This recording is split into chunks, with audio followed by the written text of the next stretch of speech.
Apabila menyentuh tentang topik menjaga orang sakit tanggungjawab Muslim, perkara pertama yang boleh kita kaitkan adalah adab kita terhadap orang sakit. Kenapa kita perlu memiliki adab atau rasa prihatin terhadap orang sakit? Yang pertama adalah untuk memberi semangat buat yang sakit agar mereka cepat sembuh. Selain itu, untuk menunaikan tanggungjawab kita sama ada sebagai ahli keluarga, sahabat, jiran ataupun individu yang berperi kemanusiaan. Untuk melahirkan sikap prihatin bukan sahaja sebagai seorang Muslim, tetapi juga sebagai seorang manusia yang prihatin.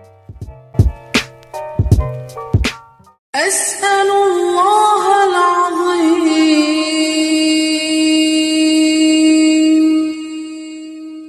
Rabbal arshil azim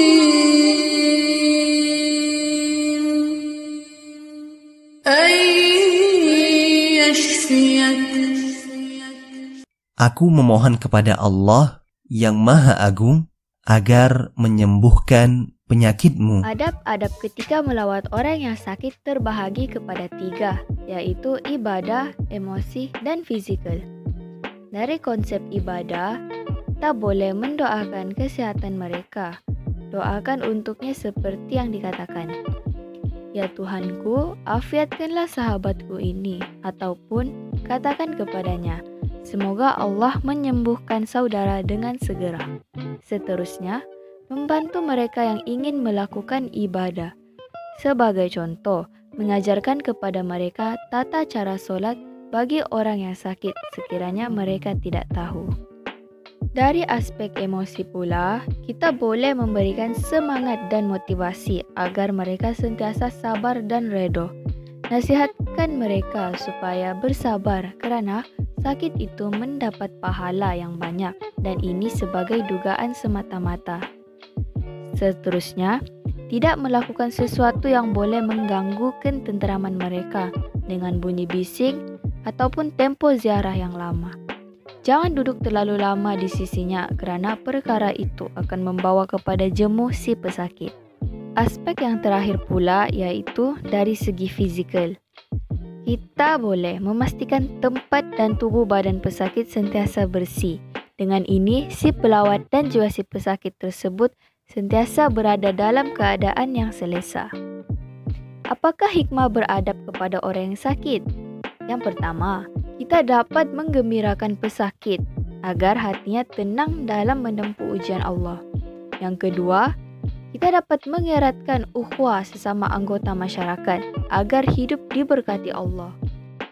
Yang terakhir, kita dapat melahirkan keinsafan kerana diberikan nikmat kesihatan setelah melihat penderitaan orang yang sakit dan dapat mengambil iktibar daripada peristiwa tersebut. Oleh itu, kita sebagai Muslim haruslah sentiasa menjaga adab di mana-mana sahaja agar disenangi oleh masyarakat dan mendapat keberkatannya. Terakhir sekali daripada saya, bersama-samalah kita saling menjaga antara satu sama lain dan kesihatan masing-masing demi kekuatan kita sebagai seorang Muslim. Sakit itu merubah ujian. Bahkan saya baca dalam sejarah orang saleh, kalau tidak sempat sakit, mereka kekhawatiran. Mengapa Allah tidak sayang sama aku, katanya. Berarti sakit itu tanda kasih sayangnya Allah.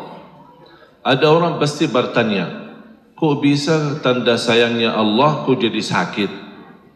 Semestinya kalau Allah sayang sama hamba, diberi sehat dong, bukan sakit.